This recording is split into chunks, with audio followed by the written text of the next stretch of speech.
Nakasabat ng mga otoridad ang 20 abandoned inbound parcels na naglalaman ng hinihinalang marijuana kush sa Central Mail Exchange Center noong Martes, ika-2 ng Pebrero ayon sa Aviation Security Group. Tinatayang halaga ng shipment ay higit 8.9 milyon at ito ay nakalaan sa mga tatanggap sa loob ng bansa.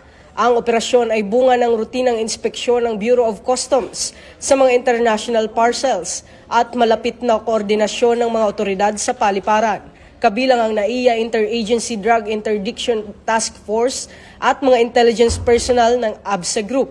Ayon kay District Collector Yasmin Mapa ng BOC NAIA, mula sa X-ray at manual examination, natuklasan ang 5,940 grams ng tuyong dahon na hinihinalang kush. Binanggit ni ABSA Group Director Police Brigadier General Junicio Bartolome Jr. na ipinapakita ng operasyon ang kahalagahan ng intelligence-driven interdiction at malapit na interagency cooperation. Aniya pa, magpapatuloy ang PNP ABSA Group at iba pang airport authorities sa pagpapalakas ng seguridad sa paliparan at mail facilities upang mapigilan ang pagpasok ng ilegal na droga at mapanatili ang kaligtasan ng publiko.